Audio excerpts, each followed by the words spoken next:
Hello दोस्तों। आज हम करेंगे 2D पार्ट का सेकंड पार्ट। कल मैंने फर्स्ट पार्ट कराया था, आज हम सेकंड पार्ट करेंगे और वो लास्ट पार्ट होगा। ठीक है, तो चलिए शुरू करते हैं। पहला क्वेश्चन, अब इसमें थोड़े बहुत क्वेश्चन बचे हैं, ज़्यादा नहीं बचे। बस आपने एक पैटर्न पकड़ लिया है, उसी पैटर्न से बाहर कोई क्वेश्चन नहीं आएगा। ठीक है, बाकी तो क्वेश्चन तो इनका कोई लिमिट नहीं होती। 1000 क्वेश्चन, 2000 क्वेश्चन, 10,000 क्वेश्चन, बतेरे क्वेश्चन होते हैं। लेकिन ये है कि एक पैटर्न पकड़ में आ जाना चाहिए। ठीक है, तो बस यही है। चलो शुरुआत करते हैं पहले क्वेश्चन की। क्वेश्चन कह रहा है किसी तार को जब एक वर्ग के रूप में मोड़ा जाता है, मान लो ये वो एक तार है, अगर मैंने इसे वर्ग के रूप में मोड़ा तो ऐसा हो जाएगा। ये कुछ बात समझ में आ रही है? वर्ग मतलब स्क्वायर। ठीक है, मैंने आपको बताया ये कि ये हिंदी में जरूर लिखे हुए, लेकिन मैं दोनों लैंग्वेज में बोलूँगा, इंग्लिश और हिंदी दोनों के अंदर, ताकि आपको समझ में आ जाए। देखो यार, अभी क्या करें, नोट्स बनते हैं जिस लैंग्वेज में बनते ही है, अब क्या कर सकते हैं इसमें। ठीक है, बट ये इंपॉर्टेंट है कि क्वेश्चन का लेवल अच्छा है, इससे आपको ज़रूर हेल्प मिलेगी कोस्ट गार्ड में। जहाँ टाइम बचा नहीं है तब देखिए, किसी तार को जब एक वर्ग के रूप में मोड़ा जाता है तो उसके द्वारा घिरा क्षेत्रफल 484 होता है। मतलब जो इसका एरिया है वो कितना है? 484। कितना है? 484। चलो बात समझ में आ गई। कह रहा है यह तार द्वारा घिरा हुआ क्षेत्रफल क्या होगा यदि इस तार को एक वृत्त के रूप में, मतलब एक सर्कल के रूप में मोड़ा जाए। तो इसका मतलब ये है कि ये तार है, ये पहले ये बन गया, फिर ये बन गया। इसका मतलब ये है कि जो इसका ए स्क्वायर, मतलब जो इसका एरिया है वो कितना है मेरा? 484। कितना है? 484। तो भैया ए स्क्वायर ये है, तो ए स्क्वायर का ए स्क्वायर 484 को मैं कह सकता हूँ 22 का स्क्वायर कह सकता हूँ। स्क्वायर से स्क्वायर कट गया, साइड कितना आ गई मेरी? 22। इसका मतलब ये 22, ये 22, ये 22 और नीचे वाली भी 22, चारों क्या हो गई मेरी? 22 हो गई। समझ में आ गया? तो इसका मतलब कितना हो गया? 22 इंटू 4। तो यही तो मेरी तार है पूरी, है कि नहीं है? अब इसी तार को उसने क्या बना दिया? सर्कल बना दिया। तो सर्कल बना दिया मतलब कितना बना दिया? 2πr बना दिया। तो कह रहा है कि क्या पूछा है उसने? तो उसका एरिया पूछा है। इसका मतलब पहले मुझे रेडियस निकालनी पड़ेगी, तभी तो एरिया निकलेगा। निकालो रेडियस। पाई का मतलब क्या होता है मेरा? 22/7 होता है ना। 22 से 22 वैसे काट दो, 2 ही कट गया, 2 से आ जाएगा। रेडियस कितनी आ जाएगी मेरी? 7 इंटू 2 14। तो रेडियस तो मेरी आ गई 14, कोई दिक्कत तो नहीं है। अब उसने बोला है मेरे से एरिया पूछा है। एरिया क्या होता है? पाई आर स्क्वायर। देखो आप चाहो तो सीधा पाई आर स्क्वायर आप लगा सकते हो, कोई दिक्कत नहीं है। आप चाहो तो पाई आर स्क्वायर लगा सकते हो, कोई दिक्कत नहीं है। ठीक है, चलो लगाते हैं। पाई कितना हो गया? 22/7। आर कितना है मेरा? 14 इंटू 14। ये कट गया, यहाँ से 2 आ जाएगा। ठीक है, इसको से मल्टीप्लाई करेंगे, इसको से मल्टीप्लाई करते हैं, यूनिट डिजिट करते हैं। 2 2 4, 4 चौके 16। जिसके लास्ट में 6 है वही हमारा आंसर है। तो 6 किसके लास्ट में है? ऑप्शन सी के लास्ट में। तो ऑप्शन सी इसका करेक्ट आंसर है। ठीक है, आप चाहो तो निकाल के देख लेना। चलिए करते हैं अगला क्वेश्चन। एक चीज़ और है, मैं आपको बता देता हूँ क्वेश्चन रिलेटेड। देखिए आपको ये चीज़ देखिए, सिर्फ इस पे फोकस कीजिए। 2πr मेरा दे रखा है 22 इंटू 4, मुझे चाहिए पाई आर स्क्वायर। रेडियस मुझे पता है 14 है, तो पूरा पाई आर स्क्वायर मत निकालो, रेडियस मुझे पता है 14 है। ठीक है, पाई आर स्क्वायर निकालने की जरूरत नहीं है। एक मिनट साफ करता हूँ, बता दूँ आपको। अब देख लीजिए, रेडियस मेरी क्या दे रखी थी? 14 दे रखी थी। और 2πr मेरा कितना था? मेरा 22 इंटू 4, यही था ना। चलिए, तो ज़रूरी नहीं है कि हमें ऐसे निकालना, हमें पाई आर स्क्वायर बनाना है। तो पाई आर स्क्वायर बनाने के लिए क्या मैं यहाँ 2 से डिवाइड करूँगा? तो 2 से यहाँ कर दो। और क्या एक रेडियस से मल्टीप्लाई करूँगा? तो यहाँ भी एक रेडियस कितनी है? 14 से मल्टीप्लाई कर दो। ये कट गया, बन गया पाई आर स्क्वायर। तो इस तरह से इसे भी सॉल्व कर सकते हैं। ये हो जाएगा मेरा 11 हो जाएगा। इसको भी सॉल्व करोगे तब भी बात वही आएगी। ठीक है, 4 चौके 16 का लगा 1, 4 कम 4 56। 56 को जो हम 11 से मल्टीप्लाई करते हैं तो मुझे पता है 5 आ जाता है, 6 आ जाता है, 6 5 11, 11 का लगा 1, यहाँ पर 616 हमारा आंसर बन जाएगा। तो डायरेक्ट निकल सकता है। 11 से मल्टीप्लाई करने की ट्रिक ये है कि इसकी पहले इससे कर दो प्लस, मतलब जो पहला नंबर या लास्ट यहाँ कर दिया करो, और ये वाला यहाँ कर दिया करो, और बीच में प्लस कर दिया करो, बस यही टेक्निक है। चलिए करते हैं अगला क्वेश्चन। चलिए अगला क्वेश्चन देखिए। क्वेश्चन कह रहा है कि 8 मीटर भुजा वाले एक समभुजीय त्रिभुज, समभुजिया का हो, ठीक है, ये समबाहु त्रिभुज कह लो। ठीक है, ये मतलब वही की बात है, इक्विलर ट्रायंगल की बात कर रहा है। तो कह रहा है कि इक्विलर ट्रायंगल है यहाँ पर। ठीक है, यहाँ पर बन गया मेरा इक्विलर ट्रायंगल। ठीक है, त्रिभुज में एक वृत्त बनाया गया, वृत्त मतलब एक सर्कल बनाया गया, ऐसे बन गया सर्कल। साफ कर देता हूँ थोड़ा। ये रहा सर्कल बन गया, बनाया गया है। त्रिभुज के अंदर बिना घेरा हुआ अनुमानित क्षेत्रफल कितना होगा? देखो घेरा हुआ तो ये वाला पार्ट है सर्कल वाला, बिना घेरा वाला कौन सा पार्ट है? ये वाला पार्ट है। तो मतलब मुझे ये बचा हुआ पार्ट निकालना है। तो बचा हुआ पार्ट कैसे निकलेगा? अगर मैं ट्रायंगल के एरिया में से अगर सर्कल का एरिया माइनस कर दूंगा तो मेरा बचा हुआ पार्ट मिल जाएगा, रिमेनिंग वाला पार्ट जैसे हम कहते हैं। ठीक है, वही 10th का चैप्टर था, वही निकल जाएगा, वही हमें निकालना है। तो चलिए करते हैं इस क्वेश्चन को। चलिए देखिए, क्वेश्चन कह रहा है कि इनकी भुजा 8 दे रखी है, तो ये 8 हो गई, ये 8 हो गई, तीनों 8 हो गई। अगर ये 8 है तो यहाँ से लेकर यहाँ तक 4 हो जाएगी। ये 8 दे रखा है, तो ये ऐसे, ये आपका बन जाएगा पाइथागोरस।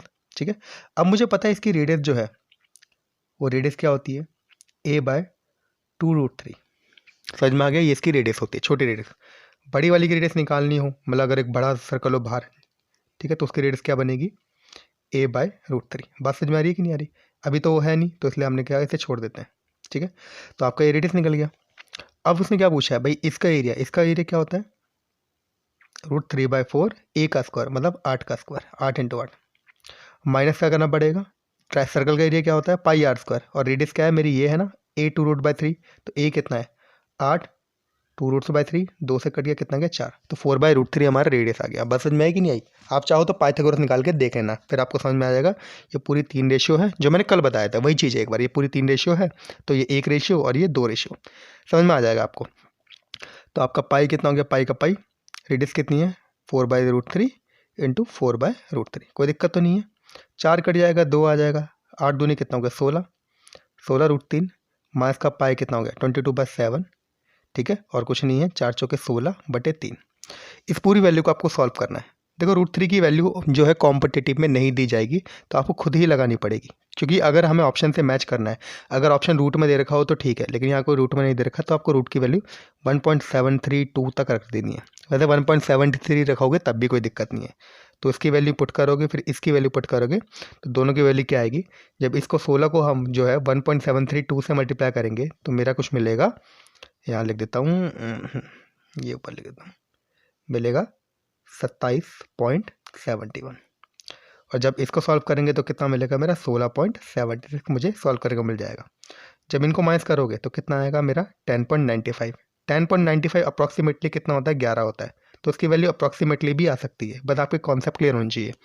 ठीक है, 2D मतलब जो ये हमारा एडवांस पार्ट यही होता है कि एडवांस पार्ट में भी कॉन्सेप्ट क्लियर होना चाहिए। तो उसका हो जाएगा ऑप्शन 11। ठीक है, अप्रॉक्सीमेटली 11। आई होप आपको ये क्वेश्चन समझ में आ गया होगा, प्रीवियस वाले में करा होगा तो सच में समझ में आ जाएगा। चलिए करते हैं अगला क्वेश्चन। क्वेश्चन कह रहा है कि एक वृत्त की परिधि, परिधि मतलब पेरीमीटर दे रखा है मेरा 100 सेंटीमीटर। इसके इस वृत्त के अंतर्वर्ग एक भुजा का माप होगी। क्वेश्चन में इसने बोला है कि एक वृत्त का परिधि दे रखी है 100 सेंटीमीटर। इस वृत्त के अंतर्वर्ग मतलब इसके अंदर एक क्या है, वर्ग है। तो बनाया था पहले मैं, देखिए डायग्राम मैंने बना दिया। कहने का मतलब ये सर्कल है, इसकी परिधि दे रखी है। परिधि क्या होती है मेरी, 2πr होती है, 2πr। कितना दे रखा है, 100 सेंटीमीटर। कोई दिक्कत नहीं है, पाई को सॉल्व नहीं करना। ये आपका हो जाएगा 50। तो रेडियस कितनी होगी, 50/पाई। कोई दिक्कत तो नहीं है। अभी इसकी रेडियस निकल गई, बात समझ में आ गई, ये होगी 50π। तो 50π और कर दो, तभी तो उसका डायगोनल बनेगा ये। बात समझ में आ रही है? तो उसको 2 से मल्टीप्लाई कर दो, तो कितना आ गया, 100/π हो गया। तो ये हमारा क्या हो गया, डायगोनल हो गया। अब डायगोनल क्या होता है, √2a, मतलब जो भुजा होती है वही डायगोनल के बराबर होती है। तो यही हमारी 100π ये हो जाएगा। तो a की वैल्यू कितनी हो जाएगी भाई मेरी, 100√2 × π। बात समझ में आ रही है? अब इसको हम सॉल्व करेंगे तो √2 यहाँ मल्टीप्लाई, √2 यहाँ मल्टीप्लाई, ये तो मेरा 2 बन जाएगा। तो 2 कट गया, यहाँ से हो जाएगा 50। तो कितना आ गया, 50√2 अपॉन में पाई। देखो हमारा आंसर तो पहले ही आ गया था। हमारा जो आंसर था वो 100√2 पाई, ये हमारा आंसर था। लेकिन ये ऑप्शन कहीं दे नहीं रखा था, तो इस वजह से ऑप्शन बी बनाने के लिए मुझे ये सॉल्व करना पड़ गया। तो इसका आंसर हो जाएगा ऑप्शन बी। ठीक है, कितना टफ था और ये मैंने कितनी आसानी से आपको बता दिया, वरना पता नहीं कौन पाई वाई करता, सॉल्व करता, इतना टाइम किसी पे, इसलिए। ठीक है, चलो करते हैं अगला क्वेश्चन। देखिए अगला क्वेश्चन। क्वेश्चन कह रहा है यदि किसी पष्टभुज, पष्ट होता है 5, वो सॉरी 6, कितना होता है 6, भुजा के 4 सेंटीमीटर, मतलब कहने का मतलब ये एक ऐसा डायग्राम है। ठीक है, ये आपका, ठीक है, इसकी भुजा कितनी दे रखी है, 4 दे रखी है। कितनी दे रखी है, 4 दे रखी है। बना लेना अपने हिसाब से, ये लो हो गया। मुझे दे रखी है किसी वर्ग की भुजा कितनी है, 4√2, मतलब यहाँ पर क्या है, एक स्क्वायर है, ये बना दिया। ठीक है, तो इसकी भुजा कितनी दे रखी है, 4√2। इसकी भुजा दे रखी है 4, इसकी 4 है, इसकी 4√2 हो गई। कह रहा है इनके क्षेत्रफल का अनुपात क्या होगा। तो क्षेत्रफल इसका तो मुझे पता है कितना होगा, 4√2 मल्टीप्लाई 4√2, जिसको मैं कहूँगा 4 × 4 × 2। यहाँ तक तो कहानी आ गई, रेशियो मेन है इसका निकालना। देखो अगर ये 4 है तो सेंटर से करूँगा तो ये कितने हो गए, 4 4 4 हो जाएंगे ना। तो उसका एक जो इक्वल ट्रायंगल बनाइए मेरा बीच वाला, इसका एरिया क्या होता है, √3/4 ए का स्क्वायर मतलब भुजा का स्क्वायर होता है ना, साइड का स्क्वायर, तो 4 × 4 कह दूँ, मेरे को दिक्कत तो नहीं है। लो 4 × 4 कह दिया, ये एक का एरिया हो गया। ऐसे कितने हैं, 6 हैं, तो 6 से मल्टीप्लाई कर दीजिए, समझ में आ गया। ऐसे ऐसे होगा ना, ये 6 से मल्टीप्लाई कर दो, 4 से 4 कट गया। अब कुछ कट रहा है, कट दो, 4 से यहाँ पे 4 कट रहा है, ये 2 कट रहा है, ये 3 आ गया, तो कितना आ गया मेरा 3√3 आ गया। यहाँ कितना बचा, कितना 4 बचा, तो 3√3 और 4 किसी में दे रखा है, हाँ, तो ऑप्शन सी एकदम करेक्ट आंसर है। बात समझ में आया, तो ये ऐसा क्वेश्चन भी आ सकता है। चलिए करते हैं अगला क्वेश्चन। अगला क्वेश्चन देखिए, क्वेश्चन कह रहा है ABCD एक समांतर चतुर्भुज है। ले लेते हैं, ये लो आपका समांतर चतुर्भुज आ गया, नाम क्या है इसका, ABCD। ये भी ले लेते हैं, ये आपका A, ये B, ये C और ये D। कोई दिक्कत तो नहीं है, ये समांतर चतुर्भुज है जिसमें AB कितनी है 7 सेंटीमीटर, ये कितनी है 7 सेंटीमीटर, BC कितनी है 9 सेंटीमीटर, कोई दिक्कत तो नहीं है। ये AC 8 सेंटीमीटर है, ये कितनी होगी 8, और दूसरे विकर्ण की लंबाई कितनी होगी, तो मुझे ये पूछा है, मतलब BD की वैल्यू पूछी है। समझ में आ गया, तो उसको हमें सॉल्व करना है, बस कर देते हैं सॉल्व। देखिए एक फॉर्मूला होता है, मैं आपको बता देता हूँ, ज्योमेट्री का एक फॉर्मूला होता है जो उसमें भी लग गया है। फॉर्मूला क्या होता है कि 2 मल्टीप्लाई, जो ये दूसरी साइड होती है ना, एडजेसेंट साइड होती है, इसका स्क्वायर AB स्क्वायर जमा BC स्क्वायर। समझ में आ गया, किसके बराबर होता है, डायगनल 1 × डायगनल 2 के स्क्वायर के बराबर, मतलब होल स्क्वायर नहीं, डायगनल 1 का स्क्वायर मल्टीप्लाई डायगनल 2 का स्क्वायर। बस इसी फॉर्मूले में आप वैल्यू पुट कर दीजिए, आपका आंसर आ जाएगा। चलिए करते हैं, 2 का 2, AB स्क्वायर मतलब 7 7 जा 49, BC स्क्वायर मतलब 9 9 जा 81, डायगनल स्क्वायर मतलब 8 8 जा 64। मुझे क्या निकालना है, अच्छा यहाँ मल्टीप्लाई नहीं, यहाँ प्लस है, सॉरी, ठीक है, यहाँ प्लस हो जाएगा। D2 कितना है मेरा, वही तो निकालना है मेरा, D2 का स्क्वायर निकालना है। इसकी वैल्यू आप जैसे सॉल्व करोगे तो D2 की वैल्यू कितनी आ जाएगी मेरी 14, कितनी हो जाएगी मेरी D2 की 14।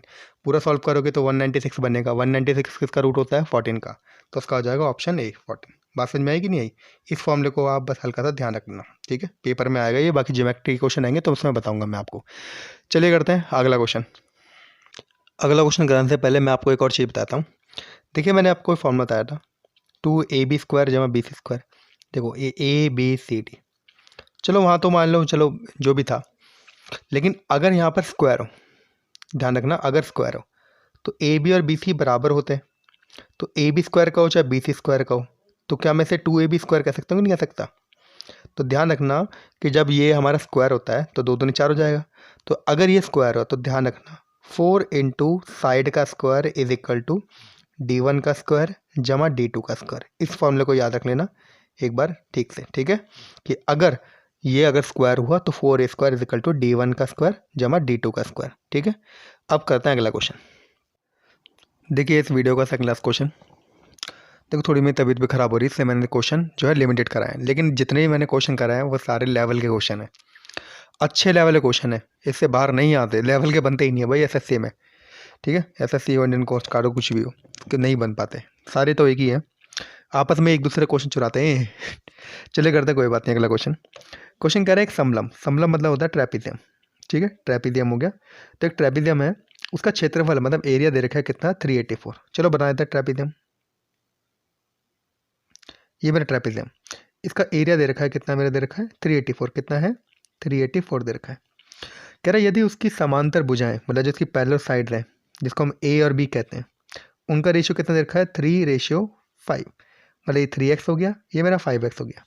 उनके बीच की लंब दूरी, लंब मतलब परपेंडिकुलर दूरी जिसे हम हाइट कहते हैं, वो कितनी देर की है 12 सेंटीमीटर। तो उसने बोला है कि सबसे छोटी भुजा मतलब हमें A निकालना है, तो 3x है, तो कोई दिक्कत नहीं है, निकाल लेते हैं। देखिए तो देखिए एरिया दे रखा है, एरिया कितना होता है मेरा हाफ इंटू हाइट कितनी है 12 इंटू पैरेलल साइड कितनी है A प्लस बी मतलब कितना हो जाएगा मेरा 8x, ये मेरा कितना दे रखा है 384। बस इसी चीज़ को सॉल्व करना है। देखो ये कट जाएगा तो कितना आएगा 6 आ जाएगा। अब इसी को सॉल्व कर दो, 6 8 जा कितना हो गया 48, कितना हो गया 48 इंटू x इंटू 384। अब ऐसा नहीं है आप 48 को डिवाइड कर देख रहे हैं, देखो 48 के टेबल में 4 कब आता है, जब 8 8 1 जा 8, 8 2 16, 8 3 24, 8 4 जा 32, 8 5 जा 40, 8 6 जा 48, 8 7 जा 54, तो ये 7 वाली रेंज में आएगा। देखो 48 जो था 8 3 24 भी आ रहा था, लेकिन वो 124 समथिंग बनता, वो छोटा बनता, तो एक्स वैल्यू कितनी आ जाएगी यहाँ पर, कितनी बन जाएगी मेरी तो एक्स की वैल्यू कितनी बन जाएगी मेरी 8 बन जाएगी, क्योंकि भैया हमें पता है 8 7 जा कितना होता है 56 होता है, 8 8 जा 64 होता है। बस मैं चाहे तो आप काट के देख लेना तब भी कितना आएगा 64 आएगा, जैसे मर्जी काट लो आपकी मर्जी। मैं तो बस आपको थोड़ा बता रहा था कि पेपर में आप कैसे सोचोगे, इतना टाइम नहीं होता ना। तो एक्स की वैल्यू कितनी हो गई मेरी 8 हो गई। मेरे 3x पूछा है, 8 3 कितना हो गया 24, तो ऑप्शन बी इसका करेक्ट आंसर है। ठीक है, कैलकुलेशन बतानी है बता दूंगा, कोई दिक्कत नहीं है, बस आपको यूनिट डिजिट का हिसाब किताब रखना है कि 48 को अगर मैं 3 से करूँगा, 3 8 24, लास्ट में 4 तो आता ही आता है, लेकिन तकरीबन कितना होगा 12, मतलब 124 या 100 कुछ की वो रेंज बनेगी, वो कम पड़ेगी। ठीक है, तो इस वजह से मैंने क्या करा 8 से करना पड़ गया। खुद देख लो ना, 50 में अगर 3 करेंगे तो तकरीबन 124 बने, कुछ ही बने, 150 से कम ही बनेगा, जो 384 के आसपास भी नहीं है। ये तो 400 और 350 से ऊपर है। समझ में आ गया, तो इस वजह से मैंने 8 से करा। चलिए करते हैं इस वीडियो का लास्ट क्वेश्चन। चलिए देखिए इस वीडियो का लास्ट क्वेश्चन कह रहा है चतुर्भुज आकार का एक क्षेत्र का विकर्ण, विकर्ण मतलब डायगोनल दे रखी है, चतुर्भुज आकार का है, मतलब कुछ ऐसा कुछ है, आकार मुझे नहीं पता। इसका विकर्ण दे रखा है 24, तो ये हो गई 24। अब उसने बोल रखा है शेष तमुख शीर्ष बनाए गए लंब 8 मीटर 13 मीटर है, मतलब कुछ ऐसा जा रहा है ऐसा जा रहा है। उसने ये तो नहीं बोला कि पैरेललोग्राम है जो बराबर जाएगा, उसने तो सीधा ये बोला है चतुर्भुज है, 4 भुजा वाला है। नाम दे दो उसका ABCD, कोई दिक्कत तो नहीं है ये। तो ये 8 दे रखा है 13 दे रखा है, उससे मुझे मतलब नहीं है, लेकिन ये 90 डिग्री जा रहा है ये कन्फर्म है। तो क्षेत्र का क्षेत्रफल क्या होगा, पूरे का एरिया बोला है। तो देखिए मैंने आपको एक बात बताई थी, अगर आपको याद हो नोट्स में, कि अगर ये कैसा भी हो, अगर ये चिपक जाते, बाई चांस मान लो ये ऐसा होता और आपस में चिपक जाता ये, तब इसका क्या ये होता एरिया, हाफ इंटू D1 होता कि नहीं होता, यही होता ना इसका एरिया। तो एक बात है, अगर ये थोड़ा सरक गए, 90 डिग्री तो जा रहा है लेकिन थोड़ा सा सरक गए, तब कौन सा एरिया में फर्क पड़ेगा। वही बात है ट्रायंगल का area, half into base into height, और half into base into height, तो वही बनेगा। तो देखो मैं दोबारा तरह बता रहा हूँ, हाफ इस ट्रायंगल को रहा हूँ मैं, ABC को ले रहा हूँ, ठीक है। हाफ बेस क्या है इसका 24 और हाइट क्या है इसकी 13, यही है इसका एरिया, प्लस हाफ इस वाले ट्रायंगल को रहा हूँ, बेस क्या है इसका 24 और हाइट क्या है इसकी 8। तो 24 और हाफ तो कॉमन आ गए ना, ये देखो कॉमन आ गए, तो हाफ इंटू 24 तो कॉमन आ गए, तो कितना बचा 13 प्लस 8, तो 13 और 8 को प्लस करेंगे कितना आ जाएगा मेरा 21। तो बात वही बन गई ना, तो हाफ इंटू D1 बन गया कि नहीं बन गया, half into D1 into D2 बन गया। तो वही था उसका फॉर्मूला कि जब ऐसा आए कभी भी तो उसमें डायरेक्ट कर देना half into D1 into D2। किसी भी बुक के अंदर ये नहीं समझा रखा है, इसलिए मैंने आपको ये क्लियर कर दिया। तो कर दो, इससे कटा कितना गया 12 आ गया। अब 12 को किससे मल्टीप्लाई करना है, तो मुझे पता ही कितना आता है 252 आता है, कोई दिक्कत तो नहीं है। तो इसका हो जाएगा ऑप्शन ए 252। तो आई होप आपको वीडियो समझ में आ गई होगी, अगर नहीं समझ में आई तो मुझे बता देना, तो मैं इसे दोबारा करवा दूँगा। ठीक है, चलो मिलते हैं फिर अगले क्लास में अगले चैप्टर के, ठीक है। Till then bye bye.